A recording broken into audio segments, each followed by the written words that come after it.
صفحہ نمبر 186 ہی جاری ہے۔ سوال نمبر 4، انبیاء کے اوصاف تحریر کیجیے۔ جواب: انبیاء کے اوصاف یا رسالت و نبوت کے اوصاف، خصوصیات اور لوازم۔ انبیاء کے اوصاف مندرجہ ذیل ہیں۔ نمبر 1، تبلیغ احکام الہی۔ پیغمبر جو احکام اور تعلیمات لوگوں کے سامنے بیان فرماتا ہے وہ تمام اللہ تعالیٰ کی طرف سے ہوتے ہیں۔ صفحہ نمبر 187، پیغمبر اپنی طرف سے نہیں کہتا، وہ تو اللہ تعالیٰ کا ترجمان ہوتا ہے۔ قرآن مجید میں ارشاد ہوا، وَمَا يَنطِقُ عَنِ الْهَوَىٰ إِنْ هُوَ إِلَّا وَحْيٌ يُوحَىٰ۔ ترجمہ: اور نہیں بولتا اپنے نفس کی خواہش سے، یہ تو حکم ہے بھیجا ہوا۔ نمبر 2، امین۔ رسالت ایک ایسی نعمت ہے جو محض اللہ تعالیٰ کا عطیہ ہے۔ کوئی شخص اپنی محنت و کاوش سے اسے حاصل نہیں کر سکتا۔ یہ کوئی ایسی چیز نہیں جو محض عبادت اور ریاضت سے حاصل ہو جائے، یہ تو اللہ تعالیٰ کا فضل ہے، جسے چاہے دے دے۔ ذَلِكَ فَضْلُ اللَّهِ يُؤْتِيهِ مَن يَشَاءُ۔ ترجمہ: یہ بڑائی اللہ کی ہے، دیتا ہے جس کو چاہے۔ نمبر 3، معصومیت۔ اللہ تعالیٰ کے تمام پیغمبر معصوم اور گناہوں سے پاک ہوتے ہیں۔ ان کے اقوال اور اعمال شیطان کے عمل دخل سے محفوظ ہوتے ہیں۔ نبی کا کردار بے داغ ہوتے ہیں، وہ ایک انسان کامل ہوتا ہے۔ نمبر 4، بشریت۔ اللہ تعالیٰ نے انسانوں کو راہبری کے لیے ہمیشہ کسی انسان ہی کو پیغمبر بنا کر بھیجا، کسی جن یا فرشتے کو نہیں۔ اللہ تعالیٰ فرماتے ہیں، وَمَا أَرْسَلْنَا مِن قَبْلِكَ إِلَّا رِجَالًا نُوحِي إِلَيْهِمْ۔ ترجمہ: اور جتنے بھیجے ہم نے تو اس سے پہلے وہ سب مرد ہی تھے۔ اللہ تعالیٰ نے فرمایا، صفحہ نمبر 188، قُلْ لَوْ كَانَ فِي الْأَرْضِ مَلَائِكَةٌ يَمْشُونَ مُطْمَئِنِّينَ لَنَزَّلْنَا عَلَيْهِم مِّنَ السَّمَاءِ مَلَكًا رَّسُولًا۔ ترجمہ: کہ اگر ہوتے زمین میں فرشتے پھرتے بستے تو ہم اتارتے ان پر آسمان سے کوئی فرشتہ پیغام دے کر۔ نمبر 5، واجب اطاعت۔ انبیاء کی اطاعت و پیروی ضروری ہوتی ہے۔ اللہ تعالیٰ فرماتا ہے، وَمَا أَرْسَلْنَا مِن رَّسُولٍ إِلَّا لِيُطَاعَ بِإِذْنِ اللَّهِ۔ ترجمہ: اور ہم نے کوئی رسول نہیں بھیجا مگر اس واسطے کہ اس کا حکم مانا جائے اللہ کے فرمانے سے۔ نبی اللہ کا راستہ دکھاتا ہے، اس لیے اس کی اطاعت اللہ کی اطاعت ہوتی ہے۔ نمبر 6، غیر معمولی صفات۔ رسول غیر معمولی صفات کا مالک ہوتا ہے۔ اس جیسی صلاحیتیں اور اوصاف دوسرے انسانوں میں نہیں پائے جاتے۔ وہ انتہائی پرکشش شخصیت کا مالک ہوتا ہے، بچپن سے ہی اعلیٰ کردار کا مالک ہوتا ہے، بڑا صاحب عظمت ہوتا ہے۔ نمبر 7، رسالت وہی منصب۔ رسالت وہ بھی منصب ہے، اکتسابی نہیں۔ اللہ تعالیٰ جسے چاہتا ہے یہ منصب عطا کرتا ہے۔ اللہ یصطفی من الملائکۃ رسلا ومن الناس۔ اور اللہ منتخب کرتا ہے رسول اپنے فرشتوں میں سے اور انسانوں میں سے۔ پس رسالت کسی نسل، قوم یا قبیلے کی میراث نہیں ہے۔ یہ منصب محنت اور جدوجہد سے حاصل نہیں ہوتا۔ صفحہ نمبر 189۔ سوال نمبر 5، رسالت محمدی صلی اللہ علیہ وآلہ وسلم کی خصوصیات بیان کیجیے۔ جواب: رسالت محمدی صلی اللہ علیہ وآلہ وسلم کی خصوصیات۔ نمبر 1، عمومیت۔ رسول اکرم صلی اللہ علیہ وآلہ وسلم سے پہلے آنے والے انبیاء کی نبوت کسی خاص قوم یا ملک کے لیے ہوتی تھی، مگر آپ صلی اللہ علیہ وآلہ وسلم کی نبوت قیامت تک کے تمام انسانوں کے لیے ہے۔ اللہ تعالیٰ فرماتا ہے، قُلْ یَا أَیُّہَا النَّاسُ إِنِّی رَسُولُ اللَّہِ إِلَیْکُمْ جَمِیعًا۔ ترجمہ: اے محمد صلی اللہ علیہ وآلہ وسلم تو کہہ اے لوگو، میں رسول ہوں اللہ کا تم سب کی طرف۔ نمبر 2، جامعیت۔ پہلے انبیاء کی رسالت کسی خاص قوم اور دور کے لیے ہوتی تھی، اس لیے ان کی تعلیمات کا تعلق اسی قوم اور دور سے ہوتا تھا، مگر رسول اکرم صلی اللہ علیہ وآلہ وسلم چونکہ تمام انسانیت اور تمام زمانوں کے لیے رسول بن کر آئے، اس لیے آپ صلی اللہ علیہ وآلہ وسلم کی تعلیمات میں اس قدر جامعیت ہے کہ قیامت تک کے انسان خواہ کسی بھی قوم یا دور سے تعلق رکھتے ہوں، ان تعلیمات سے راہبری حاصل کر سکتے ہیں۔ نمبر 3، کاملیت۔ حضور صلی اللہ علیہ وآلہ وسلم پر اللہ کے دین کی تکمیل ہو گئی۔ آپ صلی اللہ علیہ وآلہ وسلم کو دین کامل عطا فرمایا گیا جو تمام انسانیت کے لیے کافی ہے، اس لیے کسی دوسرے دین کی اب ضرورت نہیں رہی۔ اللہ تعالیٰ فرماتا ہے، الیوم اکملت دینکم واتممت علیکم نعمتی ورضیت لکم الاسلام دینا۔ ترجمہ: آج میں پورا کر چکا تمہارے لیے دین تمہارا اور پورا کیا تم پر میں نے احسان اپنا اور پسند کیا میں نے تمہارے واسطے اسلام کو دین۔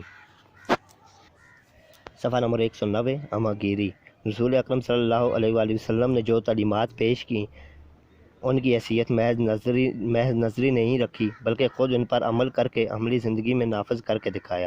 جب آپ صلی اللہ علیہ وآلہ وسلم کی حیات طیبہ پر نظر ڈالی جائے تو معلوم ہوتا ہے کہ عائلی زندگی ہو یا سیاسی بچوں سے برتاؤ ہو یا بڑوں سے معاملہ، امن کا دور ہو یا جنگ کا زمانہ، عبادت کی رسمیں ہوں یا معاملات کی باتیں، قرابت کے تعلقات ہوں یا ہمسائیگی کے روابط، زندگی کے ہر پہلو میں سیرت محمد صلی اللہ علیہ وسلم انسانوں کے لیے بہترین نمونہ عمل ہے۔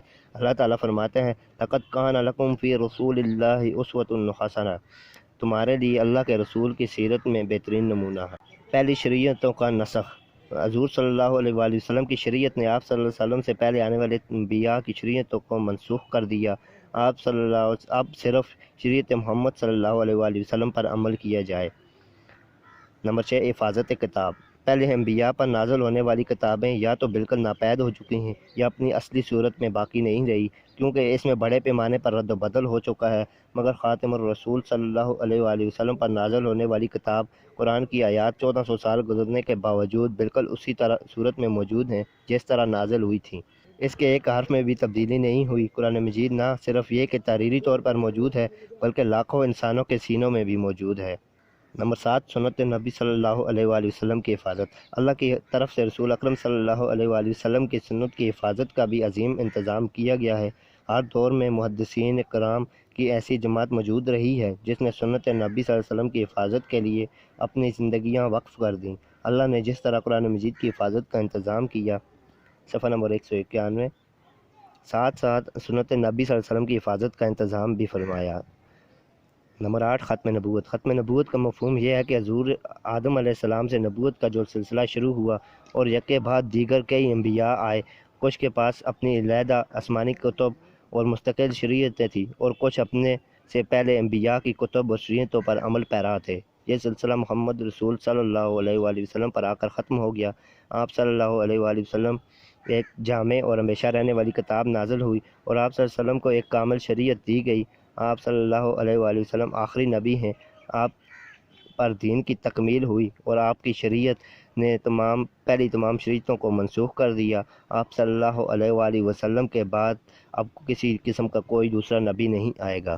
صفحہ نمبر 192، سوال نمبر 6، آخرت سے کیا مراد ہے؟ عقیدہ آخرت کی اہمیت واضح کیجیے۔ جواب، معنی و مفہوم۔ آخرت کا لفظ آخر سے ہے، جس کے معنی سب کے بعد، سب سے پیچھے اور دوسرا سرا، کسی رسی یا فاصلہ وغیرہ کا۔ آخرت کے لغوی معنی سب سے بعد آنے والی کے ہیں۔ آخرت کے اصطلاحی معنی مرنے کے بعد دوسری زندگی کے ہیں اور اس میں ملنے والا ٹھکانہ ہے۔ مفہوم، لفظ آخرت کے معنی بعد میں ہونے والی چیز کے ہیں، اس کے مقابلہ میں لفظ دنیا ہے جس کے معنی قریب کی چیز کے ہیں۔ عقیدہ آخرت کا اصطلاحی مفہوم یہ ہے کہ انسان مرنے کے بعد ہمیشہ کے لیے فنا نہیں ہو جاتا بلکہ اس کی روح باقی رہتی ہے، اور ایک وقت ایسا آئے گا جب اللہ تعالیٰ اس کی روح کو جسم سے منتقل کر کے اسے دوبارہ زندہ کر دے گا اور پھر انسان کو اس کے نیک و بد اعمال کا حقیقی بدلہ دیا جائے گا۔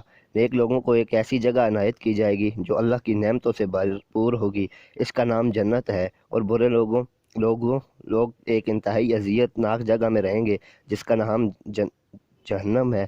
قرآن مجید میں اللہ تعالیٰ فرماتے ہیں ان الابرار لفی نعیم ان الفجار لفی جحیم، سورۃ الانفطار، آیات نمبر 13 اور 14۔ ترجمہ، بے شک نیک لوگ بہشت میں ہیں اور بے شک گناہ گار دوزخ میں ہیں۔ عقیدہ آخرت کی اہمیت۔ آخرت پر ایمان رکھنا اسلام کی نہایت اہم تعلیم ہے۔ قرآن مجید میں اس کی اہمیت پر زور دیا گیا ہے۔ سورہ بقرہ میں متقین کی تعریف کرتے ہوئے ارشاد ہوا وبالآخرۃ ہم یوقنون، اور وہ آخرت پر یقین رکھتے ہیں، صفحہ نمبر 193۔ اور آخرت پر ایمان نہ ہو تو انسان خود غرضی اور نفس پرستی میں ڈوب کر تہذیب و شرافت اور عدل و انصاف کے تقاضوں کو یکسر بھول جاتا ہے اور انسانی معاشرے میں جنگل کا قانون رائج ہو جائے۔ عقیدہ آخرت انسانی معاشرہ کو انسانیت افروز بنانے کا اہم ذریعہ ہے، کیونکہ اس سے انسان کے دل میں نیکی پر جزا اور بدی پر سزا کا احساس ابھرتا ہے، جو اعمال میں صالحیت پیدا کر دیتا ہے، نیکی سے رغبت اور بدی سے نفرت۔ جو شخص آخرت پر یقین رکھتا ہے وہ جانتا ہے کہ اس کے تمام اعمال خواہ ظاہر ہوں یا پوشیدہ، اس کے نامہ اعمال میں محفوظ کر لیے جاتے ہیں۔ آخرت میں یہی نامہ اعمال اللہ تعالیٰ کی بارگاہ میں پیش ہوگا اور منصف حقیقی فیصلہ فرمائے گا۔ ان اعمال کا وزن کیا جائے گا ایک پلڑے میں نیک اعمال، دوسرے میں برے اعمال ہوں گے۔ اگر نیکی کا پلڑا بھاری ہوا تو کامیابی حاصل ہوگی اور جنت میں ٹھکانہ نصیب ہوگا، اور اگر برائیوں کا پلڑا بھاری ہوا تو ناکامی ہوگی اور جہنم کا دردناک عذاب چکھنا ہوگا۔ آخرت پر ایمان رکھنے والا شخص برائیوں سے نفرت کرنے لگتا ہے، کیونکہ اسے علم ہوتا ہے کہ ان کے نتیجے میں وہ عذاب میں مبتلا ہو سکتا ہے۔ اسے نیکیوں سے محبت ہو جاتی ہے، کیونکہ وہ جانتا ہے کہ اسے نیکی کا اجر ضرور ملے گا۔ نمبر 2، صبر و تحمل۔ عقیدہ آخرت سے انسان کے دل میں صبر و تحمل کا جذبہ پیدا ہوتا ہے۔ وہ جانتا ہے کہ حق کی خاطر جو بھی تکلیف برداشت کی جائے گی اس کا اللہ تعالیٰ کے ہاں اجر ملے گا، لہٰذا آخرت پر نظر رکھتے ہوئے وہ ہر مصیبت کا صبر و تحمل سے مقابلہ کرتا ہے۔ نمبر 3، احساس ذمہ داری۔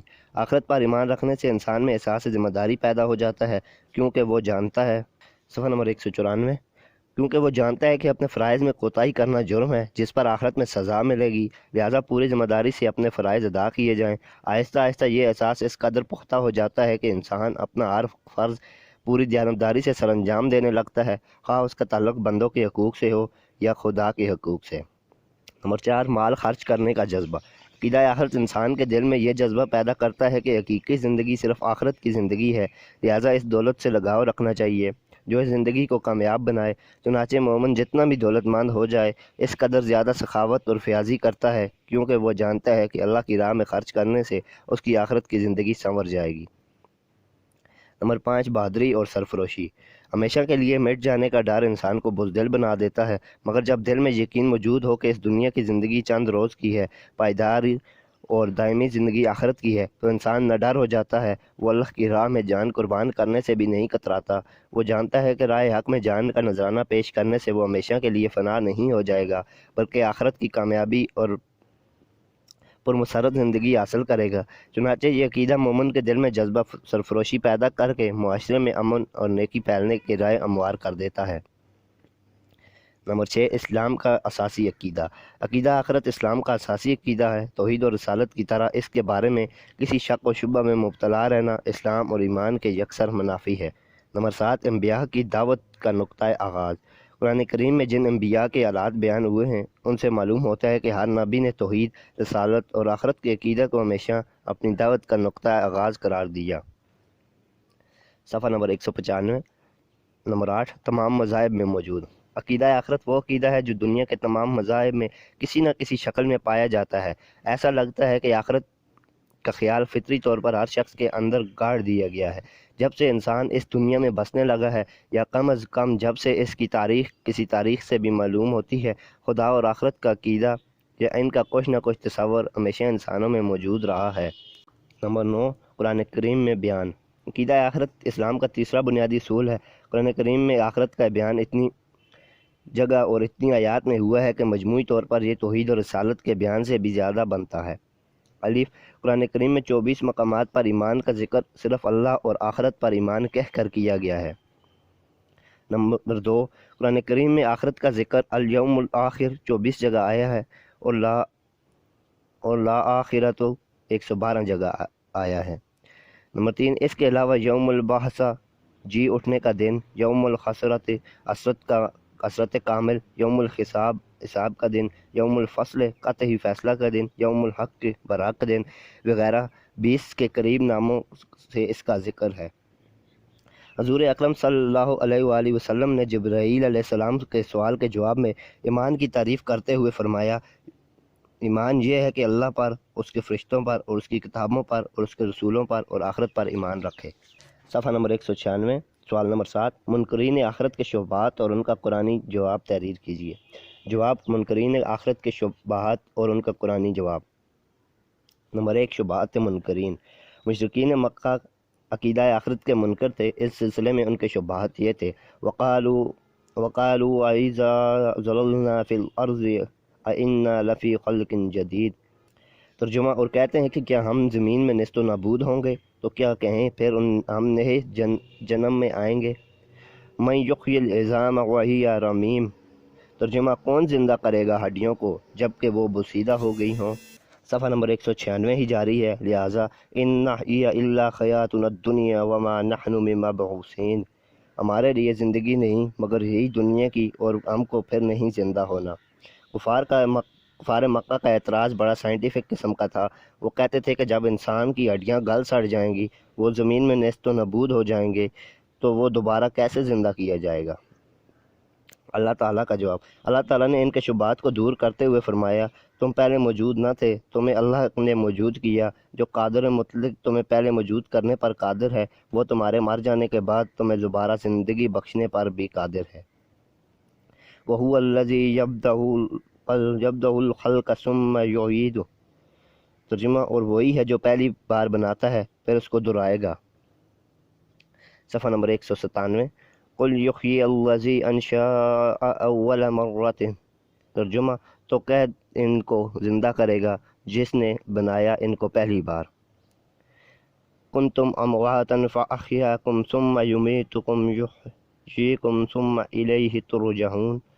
ترجمہ: حالانکہ تم بے جان تھے، پھر جلایا تم کو، پھر مارے گا تم کو، پھر جلائے گا، اور تم تو پھر اسی کی طرف لوٹائے جاؤ گے۔ قرآن کریم میں بار بار یہ جواب دیا گیا ہے کہ تم اپنی پہلی زندگی پر غور کرو۔ تمہارے اس فانی جسم کے عناصر کس طریقے سے اور کہاں سے جمع کر کے تمہیں یہ زندگی دی گئی ہے۔ کائنات میں دیکھتے نہیں کس طرح بے جان عناصر سے زندگی پھوٹتی ہے۔ نباتات، حیوانات اور خود انسان کے مراحل تخلیق اور تولد و تناسل پر غور کرو۔ وہ زبردست طاقت جو حلیم و حکیم اور عزیز و قدر اس کرۂ ارض پر حیات کے یہ عجائبات دکھا سکتا ہے، اس کے لیے تمہیں دوبارہ زندگی دنیا کیسے ممکن نہیں؟ زمین سے نکلنے والی کن کن خوراکوں کے ذریعے تمہاری تولید کا سامان تمہارے والدین کے جسم میں جمع کیا، پھر رحم مادر سے جس زندگی کا آغاز ہوا اس کے مراحل پر غور کرو۔ تم جب ماں کے پیٹ میں تھے تو کیا اپنی 20 سال کی عمر کے تجربات کا تصور کر سکتے تھے؟ حالانکہ ان 20 برسوں میں تمہاری جسمانی زندگی کا تسلسل بھی موجود رہا، پھر تم کیسے کہہ سکتے ہو کہ مرنے کے بعد کوئی زندگی نہیں؟ سوال نمبر 8، عقیدہ آخرت کا عقلی ثبوت کی وضاحت کیجیے۔ جواب: عقیدہ آخرت کا عقلی ثبوت: عقل کو تاک و موت کے بعد زندگی کی ساری باتیں ناممکن اور بے فساد اور بے بنیاد نظر آتی ہیں۔ کفار مکہ اور مشرکین عرب مرنے کے بعد دوبارہ کسی زندگی کے تصور کو دماغ کا خلل سمجھتے تھے۔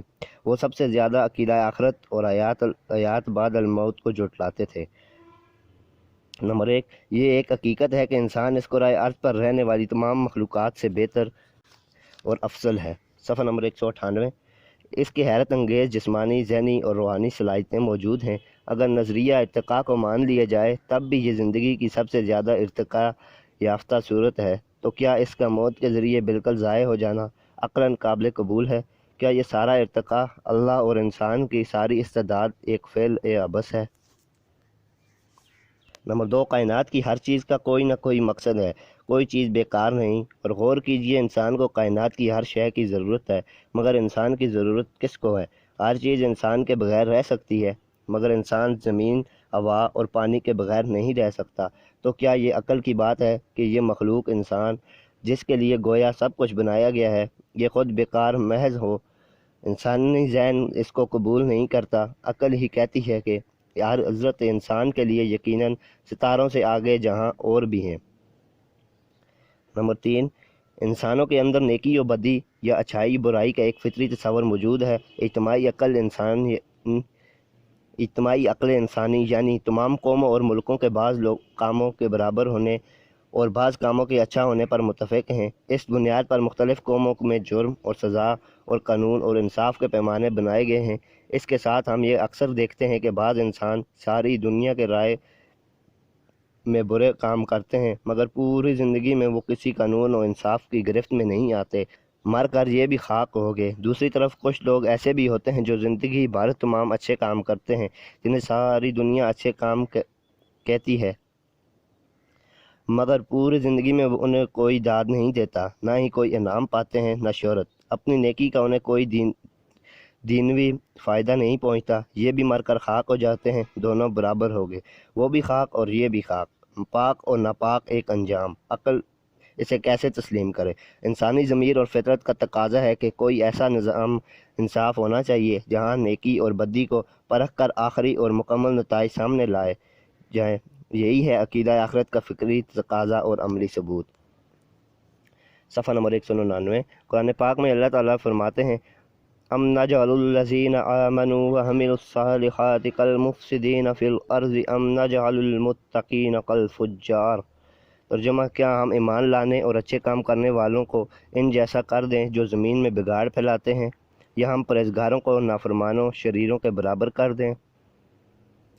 افحسبتم انما خلقناکم عبثا وانکم الینا لا ترجعون۔ سو کیا تم خیال رکھتے ہو کہ ہم نے تم کو کیا بنایا، کھیلنے کو، اور تمہارے پاس پھر کر نہ آؤ گے؟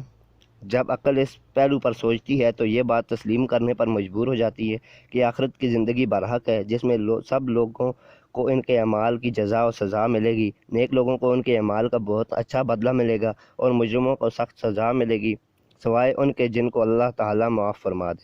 صفحہ نمبر 200۔ ارکان اسلام اور اس کا فلسفہ۔ سوال نمبر 9، ارکان اسلام پر روشنی ڈالیے۔ جواب، ارکان اسلام سے مراد وہ بنیادی اصول اور اعمال ہیں جن پر اسلام کی پوری عمارت قائم ہے۔ جس طرح عمارت کی تکمیل 4 دیواروں اور ایک چھت سے ہوتی ہے، اسی طرح دین اسلام کی تکمیل 5 ارکان سے ہوتی ہے۔ اگر ان میں سے ایک رکن بھی کم ہو تو دین کی عمارت ادھوری رہے گی۔ حدیث نبوی، عن عبداللہ بن عمر بن خطاب رضی اللہ عنہ قال سمعت رسول اللہ صلی اللہ علیہ وآلہ وسلم یقول بنی الاسلام على 5 شہادت ان لا الہ الا اللہ وان محمدا عبدہ ورسولہ واقام الصلاۃ وایتاء الزکوٰۃ وحج البیت وصوم رمضان متفق علیہ۔ ترجمہ، حضرت عبداللہ بن عمر بن خطاب رضی اللہ تعالیٰ عنہ سے روایت ہے، انہوں نے کہا کہ میں نے رسول اللہ صلی اللہ علیہ وآلہ وسلم کو یہ فرماتے سنا کہ اسلام کی بنیاد 5 چیزوں پر رکھی گئی ہے۔ ایک تو اس بات پر کہ گواہی دینا خدا کے سوا سچا معبود اور محمد صلی اللہ علیہ وآلہ وسلم کے بندے اور رسول ہیں، نماز قائم کرنا اور زکوٰۃ ادا کرنا، بیت اللہ کا حج کرنا، رمضان کے روزے رکھنا۔ اسلام کی بنیاد 5 چیزوں پر ہے۔ اس بات کی شہادت دینا کہ اللہ کے سوا کوئی معبود نہیں، محمد رسول اللہ صلی اللہ علیہ وآلہ وسلم ہے، نماز قائم کرنا، زکوٰۃ دینا، حج اور رمضان کے روزے رکھنا۔ صفحہ نمبر 201۔ توحید و رسالت۔ اسلام کا اولین رکن کلمہ طیبہ ہے، لا الہ الا اللہ محمد الرسول اللہ، اللہ کے سوا کوئی عبادت کے لائق نہیں اور حضرت محمد صلی اللہ علیہ وآلہ وسلم اللہ کے رسول ہیں۔ کلمہ طیبہ دین اسلام کے 2 اہم عقائد پر مشتمل ہے۔ اس کے پہلے جزو یعنی لا الہ الا اللہ سے ہمیں یہ سبق ملتا ہے کہ اللہ تعالیٰ کے سوا کوئی معبود نہیں، وہی حاجت روا، مشکلات کو دور کرنے والا اور مصیبت کے وقت کام آنے والا ہے۔ اس کی ذات اور صفات میں کوئی دوسرا شریک نہیں۔ اس کا نام توحید ہے۔ توحید کو اسلامی عقائد میں اساسی اور بنیادی حیثیت حاصل ہے۔ عزیز طلباء، یہ آڈیو ریکارڈنگ آپ کے لیے ہیومینیٹیرین ڈیولپمنٹ آرگنائزیشنز ایبٹ آباد کے زیر اہتمام کی گئی ہے۔ ہیومینیٹیرین ڈیولپمنٹ آرگنائزیشنز ایبٹ آباد 2011 سے اپنی مدد آپ کے تحت صحت، تعلیم اور معاشی خود مختاری کے شعبوں میں بہتری کے لیے کوشاں ہے۔ ادارہ نے نہ صرف خیبر پختونخوا بلکہ ملک بھر کے نابینا طلباء کو اپنی مشکلات اور رکاوٹوں کو دور کرنے کے لیے FA تا MA MSc کی نصابی کتب اور کورسز، جن میں علامہ اقبال اوپن یونیورسٹی کے کورسز بھی شامل ہیں، کو آڈیو ریکارڈنگ میں منتقل کرنے کا اہتمام کیا ہے، تاکہ نابینا طلباء اعلیٰ تعلیم تک رسائی حاصل کر کے ملک و قوم کی ترقی اور خوشحالی میں اپنا بھرپور کردار ادا کر سکیں۔ یہ تمام آڈیو ریکارڈنگز ادارہ کی ویب سائٹ کے ذریعے نابینا طلباء کو بالکل مفت فراہم کی جا رہی ہیں۔ ہیومینیٹیرین ڈیولپمنٹ آرگنائزیشنز ایبٹ آباد۔ ای میل HDOATD@gmail.com، ویب سائٹ hdorg.net، رابطہ نمبر 0345954138 یعنی 0345 95 41 838۔ نمبر 2، اقام الصلاۃ۔ نماز کو توحید و رسالت کے بعد دین اسلام کے ارکان میں بنیادی اہمیت حاصل ہے۔ کتاب و سنت میں نماز کی بے حد تاکید فرمائی گئی ہے۔ قرآن کریم نے اقام الصلاۃ کا حکم دیا ہے۔ اقامت کے معنی نماز پڑھنے کے نہیں ہیں، بلکہ اس کا مفہوم یہ ہے کہ نماز پابندی، التزام اور پوری شرائط و آداب کے ساتھ ادا کی جائے۔ ارشاد ربانی ہے کہ بے شک نماز برائی اور بے حیائی سے روکتی ہے۔ حدیث نبی صلی اللہ علیہ وآلہ وسلم میں ہے، جس نے نماز کو ترک کیا اس نے کفر کیا۔ امام ابو حنیفہ رحمۃ اللہ علیہ کا ارشاد ہے کہ بے نماز کو قید میں رکھا جائے اور جب تک توبہ نہ کرے اسے رہا نہ کیا جائے۔ امام احمد بن حنبل بے نماز کو کافر قرار دیتے ہیں۔ نمبر 3، زکوٰۃ۔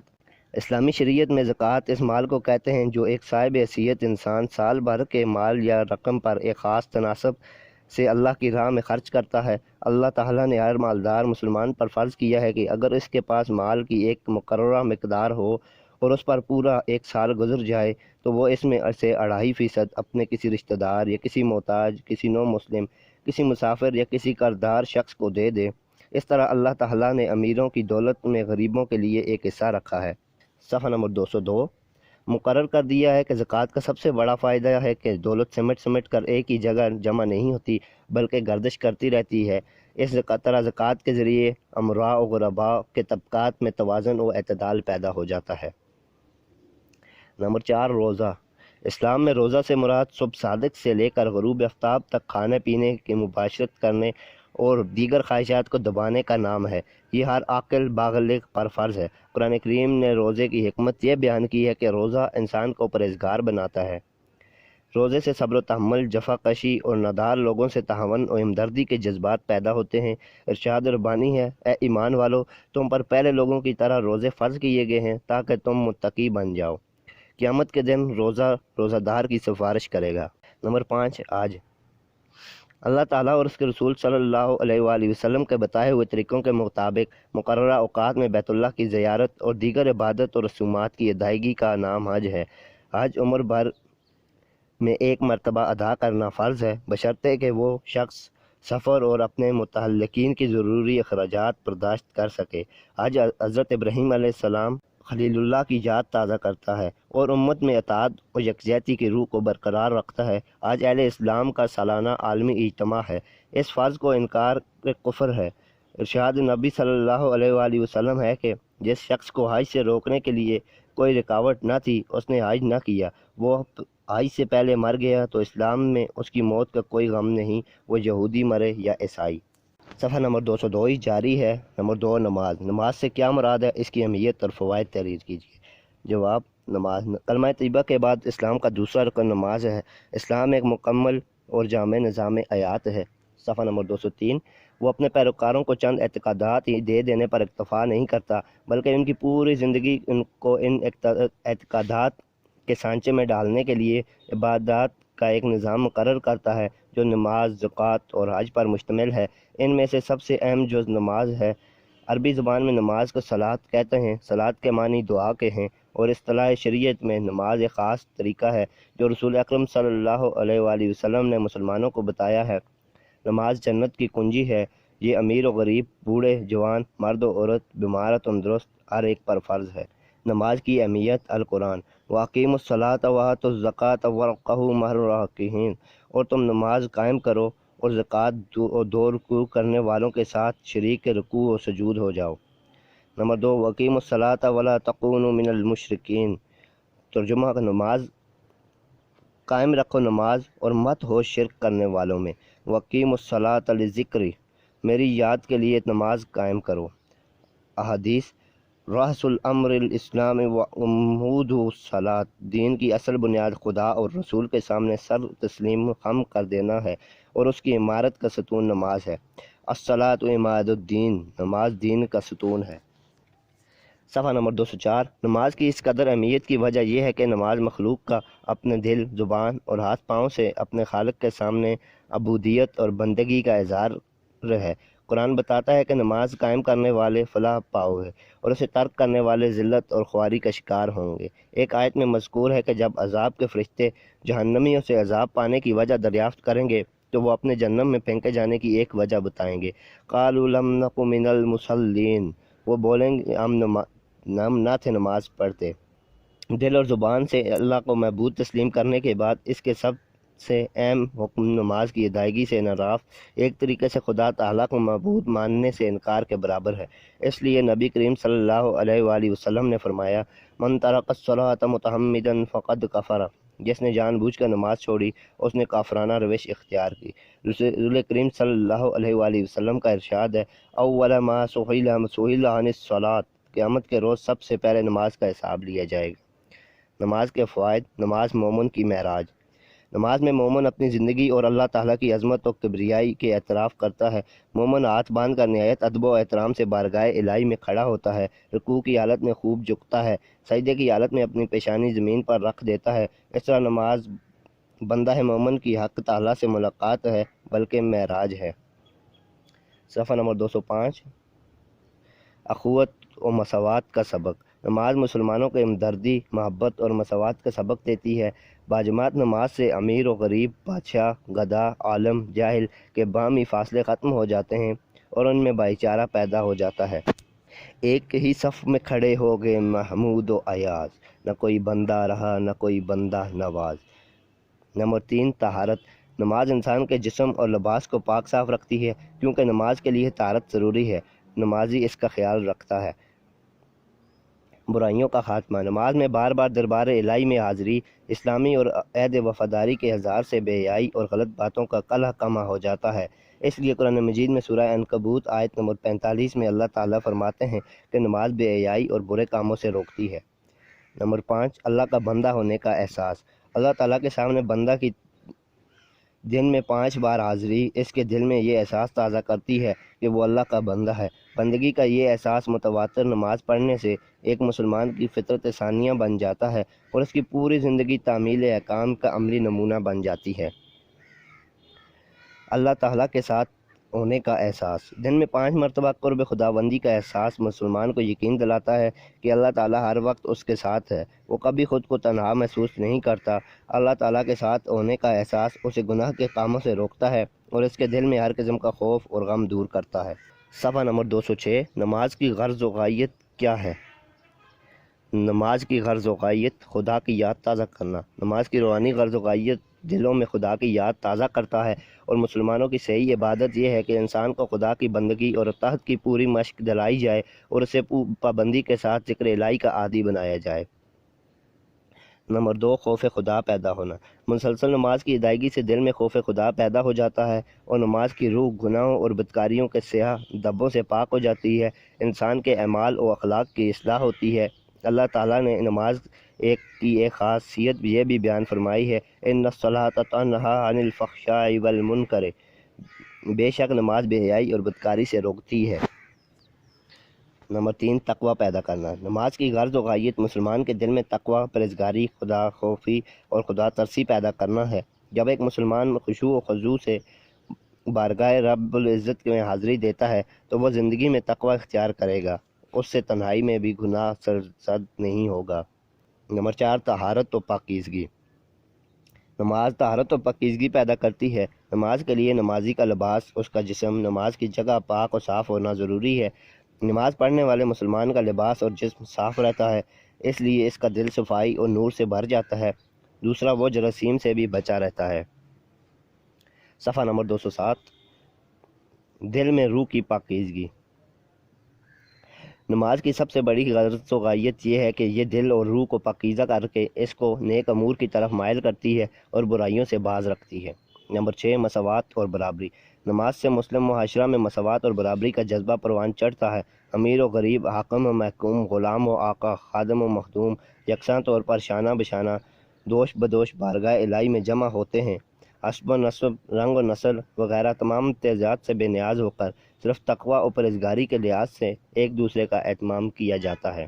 نمبر 2، روزہ۔ روزے کا مفہوم اور فوائد تحریر کیجیے۔ جواب، روزے کا مفہوم: اصلاح شریعت میں طلوع آفتاب سے لے کر غروب آفتاب تک کھانے پینے اور مباشرت سے بچے رہنے کا نام روزہ ہے۔ عربی زبان میں روزہ کو صوم کہتے ہیں، جس کی جمع صیام ہے۔ یہ ارکان اسلام کا ایک رکن ہے۔ روزہ رکھنا ہر بالغ مرد اور عورت پر فرض ہے۔ اسلامی عبادات میں نماز کے بعد اس کی اہمیت زیادہ ہے۔ روزے قمری سال کے 9 مہینے یعنی رمضان میں رکھے جاتے ہیں۔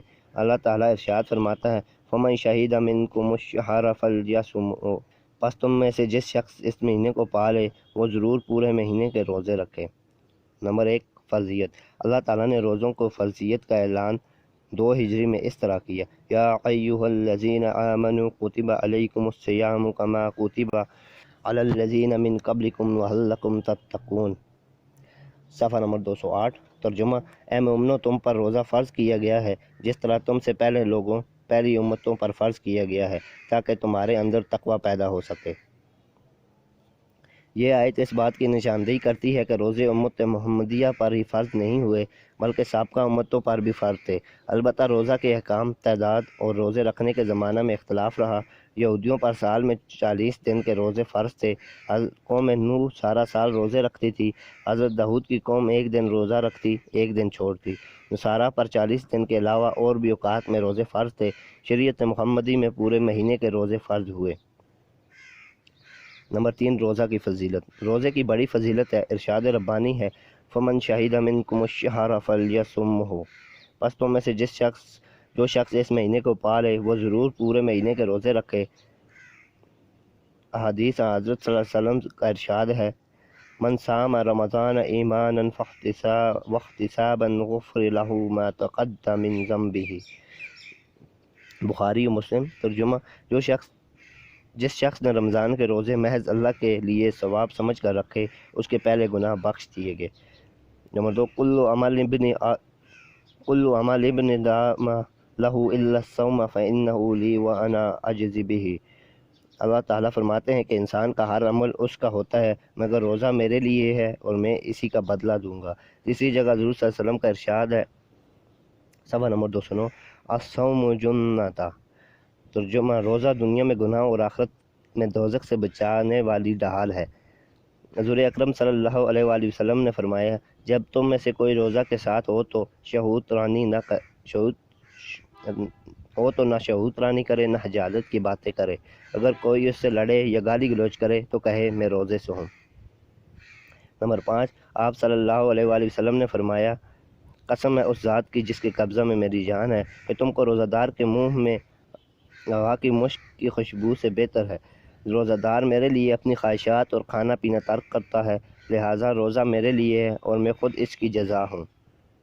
نمبر 6، حضور اکرم صلی اللہ علیہ وسلم نے فرمایا، جب رمضان شروع ہوتا ہے تو جنت کے دروازے کھول دیے جاتے ہیں اور جہنم کے دروازے بند کر دیے جاتے ہیں۔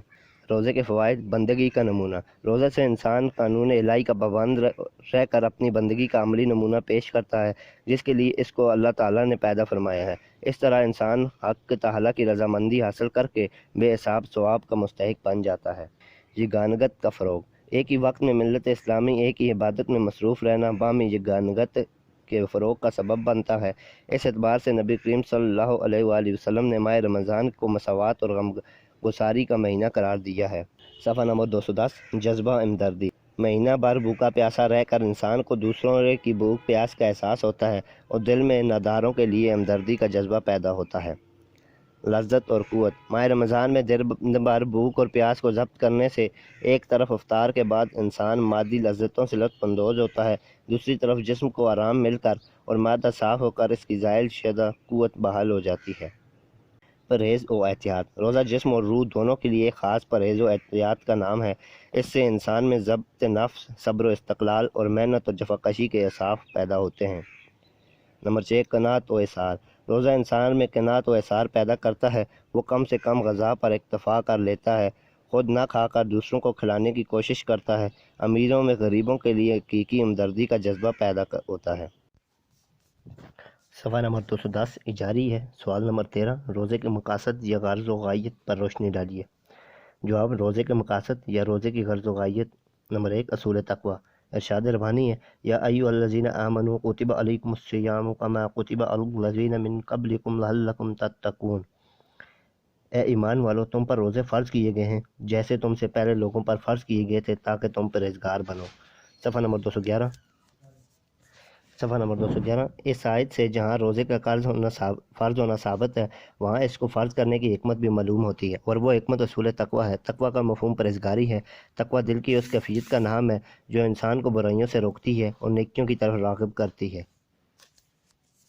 خوف خدا کا احساس۔ روزہ کا مقصد یہ بھی ہے کہ روزہ دار میں بندگی اور خوف خدا کا احساس پیدا ہو۔ وہ تو تنہائی میں بھی اللہ تعالیٰ سے ڈرتا ہے اور ایک پرہیزگار انسان کی زندگی بسر کرتا ہے۔ نماز، زکوٰۃ اور حج تینوں باتوں میں ظاہری اعمال ہوتے ہیں جو دوسروں کے سامنے آتے ہیں، لیکن روزہ میں حقیقت حال کا علم خدا کو ہوتا ہے۔ اس لیے جو شخص فی الحقیقت روزہ رکھتا ہے، بھوک پیاس کی شدت میں بھی کھانے کا ایک لقمہ یا پانی کا ایک قطرہ حلق سے نیچے اترنے نہیں دیتا۔ اس کا عقیدہ اللہ تعالیٰ کے عالم الغیب ہونے کے اور آخرت کی جزا و سزا کے بارے میں نہایت مضبوط ہوتا ہے، اور اس پر ہر وقت خوف خدا غالب رہتا ہے۔ نمبر 3، روح کی صفائی۔ کھانے پینے اور ورزش کرنے سے انسانی جسم میں طاقت اور توانائی پیدا ہوتی ہے، لیکن روح کی قوت حاصل نہیں ہوتی۔ نفسانی خواہشات کو ختم کر کے روح کو غذا ملتی ہے، اور یہی روحانی صفائی انسان کی معراج اور کمال ہے۔ یہ خدا کی پہچان اور معرفت اور باطنی علوم روح کی صفائی کے بغیر ممکن نہیں ہوتے۔ روزہ روح کی صفائی کرتا ہے۔ نمبر 4، غربت کا احساس۔ بادشاہ، فقیر، مالدار اور غریب بھوک پیاس کے لحاظ سے تمام یکساں ہوتے ہیں۔ روزے کی بدولت مالدار آدمی جب بھوک اور پیاس کی تکلیف اٹھاتا ہے تو اسے غریبوں کی تکلیف کا تجربہ ہوتا ہے، اور اس کے دل میں غرباء کے ساتھ ہمدردی اور ان کے دکھ درد میں شریک ہونے کا خیال پیدا ہو جاتا ہے۔ صفحہ نمبر 212۔ نمبر 5، کردار میں بلندی۔ در حقیقت روزہ ایک ماں کی تربیت کا نصاب ہے جو انسان کو محض اللہ تعالیٰ کی رضا جوئی کی خاطر جائز خواہشات سے روکنے کی تربیت ہے، جس سے انسان کے کردار میں بلندی پیدا ہوتی ہے۔ بدکاریوں اور بد اخلاقیوں کو ترک کرنے کی مشق حاصل ہوتی ہے۔ روزے سے انسان کو اللہ تعالیٰ کی نعمتوں کی قدر معلوم ہوتی ہے۔ نمبر 3، زکوٰۃ۔ سوال نمبر 4، زکوٰۃ کا مفہوم و مصارف، نصاب اور فوائد تحریر کیجیے۔ جواب: زکوٰۃ کا مفہوم۔ زکوٰۃ کا لغوی معنی پاک صاف کرنے کے اصطلاح شریعت میں زکوٰۃ اس مال کے حصے کا نام ہے جو اللہ تعالیٰ کے حکم کی تعمیل میں اس کے بتلائے ہوئے طریقہ کے مطابق نادار لوگوں کو دیا جائے۔ یہ مالی عبادت ہر ایسے عاقل، بالغ اور آزاد مسلمانوں پر فرض ہے جس کی ملکیت میں 1 سال تک مال بقدر نصاب موجود ہو۔ نصاب سے مراد مال کا وہ کم از کم اندازہ ہے جو زکوٰۃ کے قابل قبول وصول ہونے کے لیے شریعت نے مقرر کیا ہے۔ جو مال نصاب سے کم ہو اس پر زکوٰۃ لازم نہیں۔ جو انسان زکوٰۃ ادا کرتا ہے وہ خدا کے حکم کے مطابق نہ صرف اپنے مال کو پاک کر لیتا ہے بلکہ اس کے ذریعے اپنے دل کو بھی دولت کی ہوس سے پاک کرتا ہے، اور دولت کے مقابلہ میں اس خدا کی محبت کو اپنے دل میں جگہ دیتا ہے۔ حضور اکرم صلی اللہ علیہ وآلہ وسلم کے ارشاد کے مطابق معاشی معاملات دین کا اہم حصہ ہیں۔ جب انسان وہ دولت جیسی نعمت اللہ تعالیٰ کے حکم پر خرچ کرتا ہے تو اللہ تعالیٰ اس کے احسار کی قدر کرتے ہوئے اس خرچ شدہ مال کو اپنے ذمہ قرار دیتا ہے اور وعدہ فرماتا ہے کہ بندہ کا یہ قرض وہ کئی گنا بڑھا کر واپس کر دے گا۔ ارشاد ربانی: والذین یکنزون الذھب والفضة ولا ينفقونها فی سبیل اللہ فبشرھم بعذاب علیم۔ صفحہ نمبر 213۔ ترجمہ: جو لوگ گاڑ کر رکھتے ہیں سونا چاندی اور اس کو اللہ کی راہ میں خرچ نہیں کرتے، سو ان کو دردناک عذاب کی خوشخبری سنا دو۔ ان آیات کی روح سے زکوٰۃ کی ادائیگی انسان کے لیے آخرت کی نعمتوں کا حصول اور عذاب جہنم سے نجات کا ذریعہ ہے جس سے بڑھ کر کوئی نعمت نہیں ہو سکتی۔ نمبر 2، زکوٰۃ کے مصارف۔ زکوٰۃ کی تقسیم کے مدات اللہ تعالیٰ نے خود متعین فرما دی ہے۔ ارشاد ربانی ہے: انما الصدقات للفقراء والمساکین والعاملین علیہا والمؤلفۃ قلوبہم وفی الرقاب والغارمین وفی سبیل اللہ وابن السبیل فریضۃ من اللہ واللہ علیم حکیم۔ زکوٰۃ جو ہے سو وہ حق ہے مفلسوں کا اور محتاجوں کا، اور زکوٰۃ کے کام پر جانے والوں کا، اور جن کا دل پر جانا منظور ہو، اور گردنوں کے چھڑانے میں، اور جو تاواں بریں اور اللہ کے راستے میں اور رائے مسافر کو ٹھہرایا ہوا ہے۔ اللہ تعالیٰ سب کو جاننے والا اور حکمت والا ہے۔ زکوٰۃ کن لوگوں کو دینا چاہیے؟ نمبر 1، فقراء، وہ لوگ جن کی زندگی تنگ دستی سے گزر رہی ہو۔ نمبر 2، مساکین، وہ لوگ جو نادار ہیں اور کمانے سے معذور ہیں۔ صفحہ نمبر 214۔ عاملین، وہ لوگ جو زکوٰۃ وصول کرنے کے لیے ملازم رکھے ہیں۔ نمبر 4، جہاد کرنے والے، وہ لوگ جو خدا کی راہ میں لڑنے والے ہیں۔ نمبر 5، مسافر، ایسے مسافر جو وطن سے دور ہیں اور اپنا مال و اسباب کھو بیٹھتے ہیں۔ نمبر 6، عازمین، وہ لوگ جو مقروض ہیں اور قرض ادا نہیں کر سکتے۔ نمبر 7، غلام، وہ لوگ جو غلامی میں جکڑے ہوئے ہوں، مالکوں کو رقم دے کر آزاد ہونا چاہتے ہیں۔ زکوٰۃ کن لوگوں کو دینا جائز نہیں؟ نمبر 1، اپنی اولاد یا ان کی اولاد۔ نمبر 2، والدین، دادا، نانا وغیرہ۔ نمبر 3، خاوند، اپنی بیوی، اور بیوی اپنے شوہر کو۔ نمبر 4 اہل بیت اور سیدوں کو، نمبر 5 غیر مسلم کو، نمبر 6 مسجد کی تعمیر و کفن دفن، نمبر 6 ایسے مسلمانوں کو جس سے کے پاس مکان سامان ہو، نمبر 8 دور دراز علاقوں میں زکوٰۃ کا مال بھیجنا مناسب نہیں۔ صفحہ نمبر 215 زکوٰۃ کے لیے نصاب، مال پر زکوٰۃ جس کے پاس 7 تولہ سونا یا 52 تولے چاندی یا اس کی مالیت کے برابر نقدی یا سامان تجارت اپنی حاجات اور ضروریات سے زائد فارغ ہو اور اس پر سال گزر جائے تو اس کو 40واں حصہ بطور زکوٰۃ دینا واجب ہے۔ نمبر 2 فصل پر زکوٰۃ، زمین کی پیداوار تھوڑی ہو یا بہت، جو ہی فصل تیار ہو جائے زکوٰۃ کی ادائیگی لازم ہو جاتی ہے۔ نہری اور چاہی زمین سے 20واں اور بارانی زمین سے 10واں حصہ زکوٰۃ فرض ہے اور اس میں سال کا گزرنا شرط نہیں۔ نمبر 3 جانوروں پر زکوٰۃ، مویشیوں اور جانوروں پر زکوٰۃ واجب ہے۔ بھیڑ بکریوں کا نصاب کم از کم 40، بھینسوں اور گایوں کا کم از کم 30 اور اونٹوں کا کم از کم 5 مقرر ہے۔ گھر کے استعمال کی چیزوں پر زکوٰۃ فرض نہیں۔ دیوانہ اور بچے پر زکوٰۃ واجب نہیں۔ وہ شخص جس پر اتنا قرض ہو کہ اس کے ادا کرنے کے بعد اس کے پاس نصاب جتنا مال باقی نہ رہے، اس پر زکوٰۃ لازم نہیں۔ زکوٰۃ کی فرضیت، زکوٰۃ صاحب استطاعت اور مالدار لوگوں پر فرض ہے۔ اس کی فرضیت قرآن اور سنت سے ثابت ہے۔ اس کو کبھی زکوٰۃ، کبھی صدقہ اور کبھی حق سائل و محروم کے نام سے یاد کیا گیا ہے۔ القرآن وَأَقِیمُوا الصَّلَاةَ وَآتُوا الزَّکَاةَ، ترجمہ اے مومنو نماز قائم کرو اور زکوٰۃ ادا کیا کرو۔ صفحہ نمبر 216 وَالَّذِینَ فِی أَمْوَالِهِمْ حَقٌّ مَعْلُومٌ لِلسَّائِلِ وَالْمَحْرُومِ، ترجمہ اور یہ وہ لوگ ہیں جن کے مالوں اور حاجت مندوں اور ناداروں کے لیے معلوم اور حق مقرر ہے۔ نمبر 2 احادیث نبوی، حضرت معاذ رضی اللہ تعالیٰ عنہ کو یمن میں کا عاقل مقرر کرتے وقت زکوٰۃ کے متعلق فرمایا، تُؤْخَذُ مِنْ أَغْنِیَائِهِمْ فَتُرَدُّ إِلَىٰ فُقَرَائِهِمْ، ترجمہ اے معاذ زکوٰۃ دولت مندوں سے وصول کی جائے اور اس کو محتاج افراد میں لوٹائی جائے۔ زکوٰۃ کے فوائد، معاشی فوائد، سودی نظام معیشت میں محنت کے مقابلے میں سرمایہ کی افادیت کہیں زیادہ ہے۔ اس کے لیے محنت کش اور کارکن طبقہ مسلسل غریب سے غریب تر ہوتا چلا جاتا ہے اور سرمایہ دار مختلف طریقوں سے ان کی دولت اٹھاتا جاتا ہے۔ اس طرح معاشی نظام مفلوج ہو کر رہ جاتا ہے۔ زکوٰۃ اس صورتحال کا بہترین حل ہے۔ اس نظام کے ذریعے دولت کا ایک دہارا امیر طبقے سے غریب طبقے کی جانب مڑ جاتا ہے، جس سے غریب کی معاشی حالت بہتر ہو جاتی ہے۔ اس حقیقت کو قرآن حکیم نے ان الفاظ میں بیان کیا ہے، یمحق اللہ الربا او یربی الصدقات، ترجمہ مٹاتا ہے اللہ سود کو، بڑھاتا ہے اور خیرات کو۔ ادائیگی زکوٰۃ کا ایک فائدہ یہ ہے کہ زکوٰۃ کے ذریعے پیدا ہونے والی کمی کو پورا کرنے کے لیے صاحب مال اپنی دولت کسی نہ کسی منفعت بخش کاروبار میں لگانے پر مجبور ہوتا ہے، جس سے سرمایہ کاری میں اضافہ ہوتا ہے۔ صفحہ نمبر 217 نمبر 3 معاشرتی فوائد، سودی نظام معیشت میں ایک طرف مفلس طبقہ ناداری کے مصائب سے دوچار ہوگا تو دوسری طرف صاحب ثروت طبقہ دولت اور فراوانی سے پیدا ہونے والے اخلاقی امراض مثلاً عیاشی، آرام کوشی اور فکر آخرت سے غفلت کا شکار ہو جائے گا۔ ظاہر ہے ایسی صورت میں ان دونوں طبقوں میں حسد اور حقارت کے علاوہ کوئی اور رشتہ باقی نہیں رہے گا، بلکہ وقت کے ساتھ ساتھ یہ کشیدگی بڑھتی جائے گی۔ نظام زکوٰۃ اس صورتحال کا بہترین حل ہے۔ ان تمام انفرادی اور اجتماعی فوائد کے پیش نظر حضور اکرم صلی اللہ علیہ وسلم کو مدینہ کی اسلامی ریاست کے قیام کے فوراً بعد یہ ہدایت کی گئی، خذ من اموالہم صدقۃ تطہرہم وتزکیہم بہا، ترجمہ لے ان کے مال میں سے زکوٰۃ کے پاک کرے تو ان کو اور بابرکت کرے تو ان کو اس کی وجہ سے۔ سوال نمبر 15 زکوٰۃ کی اہمیت واضح کیجیے۔ زکوٰۃ کی اہمیت، دنیا کے ہر مذہب نے محتاجوں کی احانت اور انسانیت کی خدمت کی تلقین کی ہے، لیکن اسلام نے اس پر خاص زور دیا ہے۔ اسلام نے ہر صاحب استطاعت پر ایک خاص حصہ مقرر کیا ہے جو اسے سال بسال ادا کرنا چاہیے۔ پھر اسے اتنی اہمیت دی ہے کہ نماز کے بعد اس کا دوسرا درجہ ہے۔ اسلام نے اس کو عبادت قرار دے دیا ہے۔ قرآن و حدیث میں اس کی تاکید ہے۔ جب رسول پاک صلی اللہ علیہ وآلہ وسلم کے وصال کے بعد کچھ لوگوں نے زکوٰۃ دینے سے انکار کیا تو حضرت ابوبکر صدیق رضی اللہ تعالیٰ عنہ نے ان سے جنگ کی۔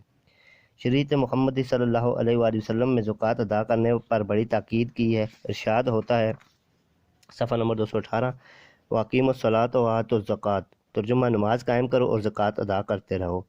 نمبر 2 یقیمون الصلاۃ ویؤتون الزکوٰۃ، نماز ادا کرتے ہیں اور زکوٰۃ ادا کرتے ہیں۔ نمبر 3، ویل للمشرکین الذین لا یؤتون الزکوٰۃ، ان مشرکوں پر افسوس ہے جو زکوٰۃ ادا نہیں کرتے۔ والذین یکنزون الذہب والفضة ولا ينفقونها فی سبیل اللہ فبشرهم بعذاب علیم یوم یحمى علیہا فی نار جہنم فتقوی بها جباہهم وجنوبهم وظہورهم ھذا ما کنزتم لانفسکم فذوقوا ما کنتم تکنزون۔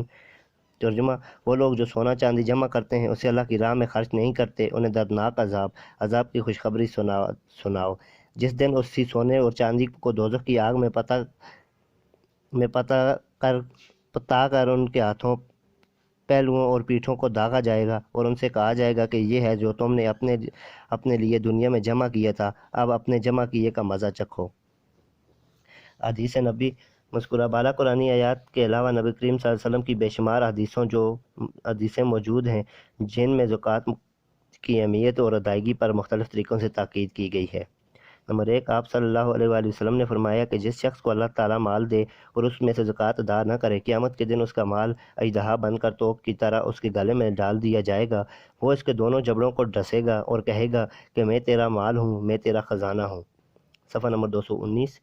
نمبر 2، آپ صلی اللہ علیہ وسلم نے فرمایا جو شخص زکوٰۃ ادا نہیں کرتا اس کی نماز قابل قبول نہیں۔ ایک حدیث میں زکوٰۃ نہ دینے والا سب سے پہلے جہنم میں جائے گا۔ حضرت ام سلمہ رضی اللہ تعالیٰ عنہ نے سونے کا زیور پہنا ہوا تھا۔ انہوں نے حضور اکرم صلی اللہ علیہ وسلم سے دریافت کیا کہ کیا یہ ایسا مال تو نہیں جس پر عذاب کی خبر قرآن عزیز میں ہو؟ آپ صلی اللہ علیہ وسلم نے فرمایا جس چیز کی زکوٰۃ ہو جائے وہ پاک ہو جاتی ہے۔ سوال نمبر 16، زکوٰۃ کے مقاصد یا غرض و غایت تحریر کیجیے۔